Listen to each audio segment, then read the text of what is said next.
let's make this glow-in-the-dark card that I made for a swap. Here's with the lights out, hosted by Jeanette on Instagram.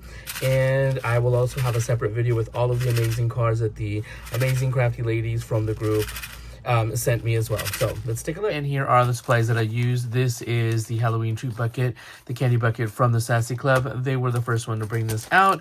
Also comes with 3 faces. This is the add-on to the bucket, which allows you to have a shaker background and a shaker part, and also the little treats, little candies and whatnot, and those are super easy to layer.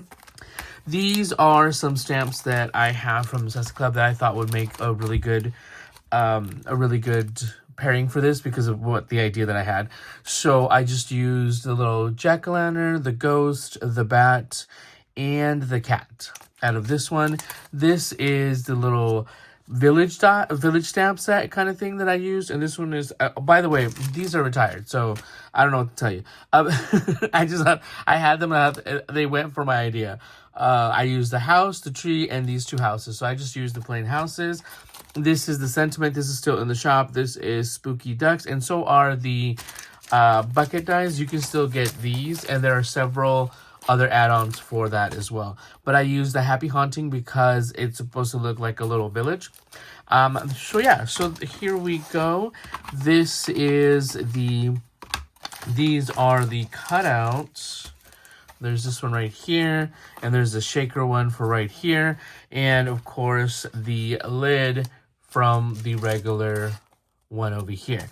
Also from the regular die is the handle, and let me show you the rest. This is just, it's on a 5x5 card, and I don't have Halloween cardstock. I don't have like a large collection of Halloween.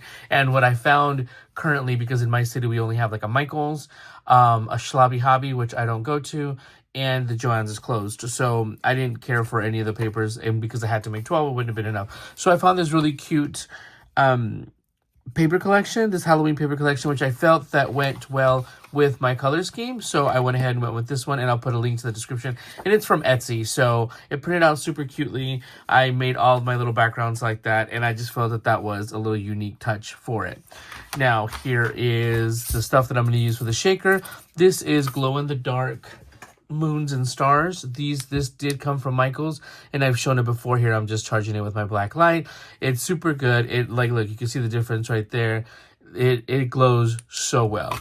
And this was in their miniatures from Halloween. I did go back, so these came in little packets. I did go back and get more, and I just filled one of these because I know I'm going to want to use these later on, because this would be good for any kind of night sky.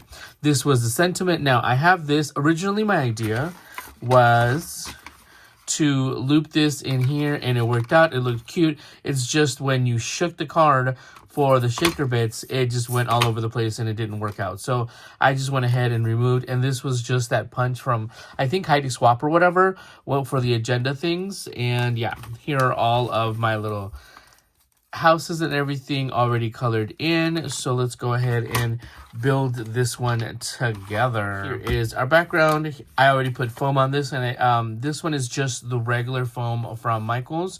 I used the 3M, but I wasn't able to order it, and I had to use that one. So let's just go ahead and we can start building our little village. Now, what I did was, for the background, I just took a blue piece of cardstock. This is how I ended up using my scraps. I took a blue piece of cardstock, and I just traced the, on the back, I just traced the inner line of this, and then I cut it out.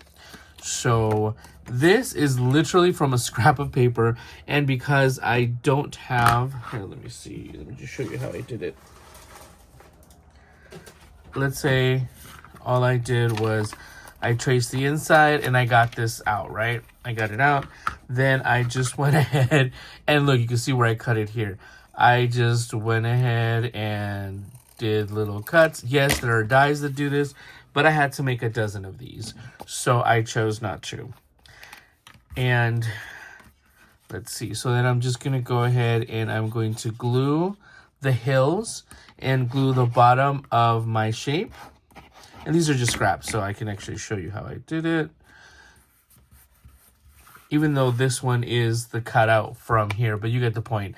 I sketched it, and then, I drew it, I traced it, and then I cut it out. All I did then was just cut off, and I did this for every single one of those that I did. And there we go. That's how I got my background, because I wanted it to show off from the rest of it. Now, what are we going to do? We're going to just look to make sure that I have it in the right place. Sweet. I'm going to go ahead and now glue this background as I'm hitting the camera here. All right. And I'm just going to center it, and we can double check it. It's going to go perfectly under that. All right. Now we had to figure out the placement of the houses, and I just did them like this. Mind you, yes, we went through the point of doing the little hill, and we really didn't even use it, which is fine, because it's still, we know it's there. At least I know, because I'm crazy. And we're going to go the last house. Now, the reason why I didn't make these dimensional, because here I have a sample of it. This was my test run that I did, and the reason why I'm doing this is because due to the fact the original, my test sample, my test one, I put the houses dimensionally, and all the little stars and everything kept falling behind it. As you here, I'll light them up. You see there's nothing up front. They kept falling behind it, so that was, here we go. And I didn't want people to have to go through all this trouble to see the little shakers. So that is why now they're going to be flat. Okay, so now we're going to also add our little ghost coming out of this house. We're going to add our tree on the side. And again, we're just creating a scenery. All right, so that is set. Now I'm going to, because the little glow-in-the-dark stars have a color, I didn't put as many as I normally would, but I did put a little scoop of my seed beads. And the reason I put seed beads into all of my shakers is it really adds to the sound. Listen, hold on. That literally is the sound that you'll hear. Now, like I said, I bought these in little packets from Michaels when they had their Halloween stuff out. And now we're just going to add this to it. Maybe a teensy-weensy bit more. Because due to the fact that they're opaque and they have that green tint, it ends up covering the houses. So I wanted them to look just like grass or whatnot. Here we are, just going to get this going. And let's seal it up, close it up. And see, and now they're on the front. So now we're going to go ahead and add the top of it.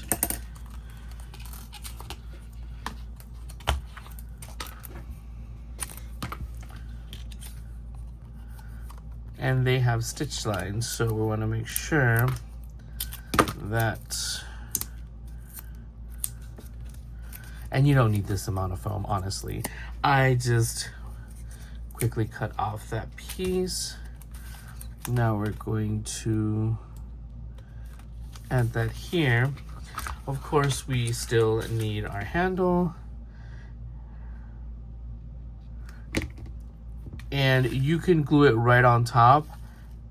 I kind of like gluing it on the first layer so it looks like it's behind the, like it's actually behind. So now we're just going to glue, or you can add dimensionals as well. Let's just do dimensional. We're going to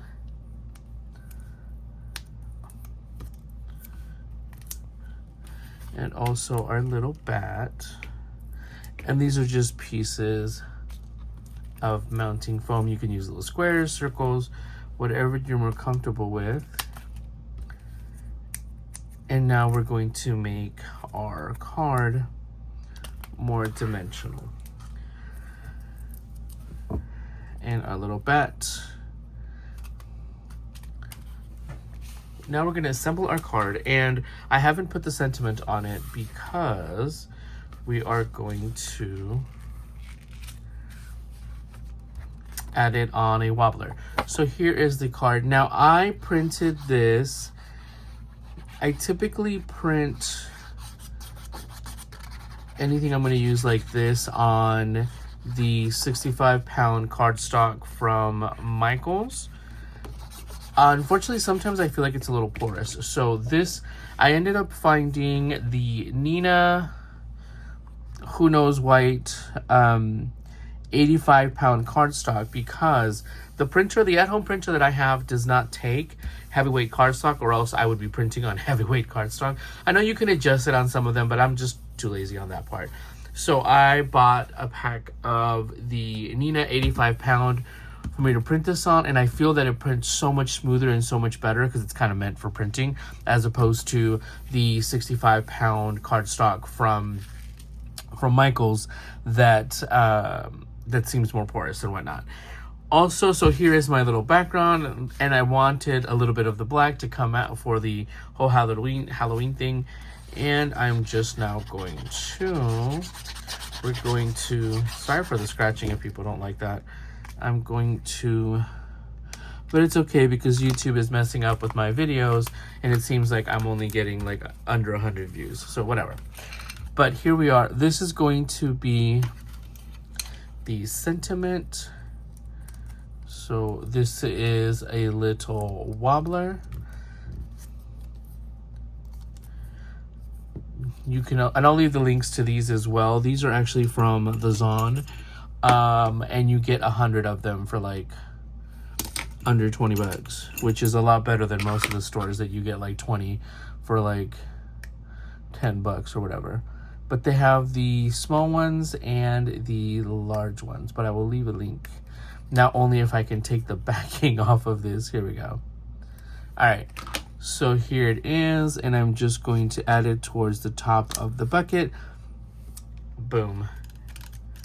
And that way it has a bit of, it has dimension. I like to do my cards way more, like I said, this was the sample. It's just I didn't like the way the glow-in-the-dark stuff would fall behind the houses. Let's see.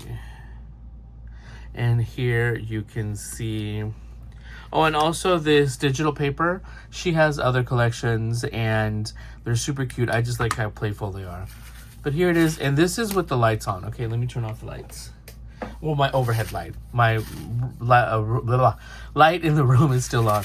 But this is with the my overhead light to my craft desk is on. So I super like it. And because of the static, some will stay up, which is kind of cute because it gives you the real look of the stars. So that is the card that I made for the swap, the Halloween swap that I was on, hosted by Jeanette. Thank you so much. I will leave, also I have a YouTube video of all of those cards, and I will leave a link to that one also in the description so you guys can check all of the amazing artists that made the other cards. So thanks for stopping by.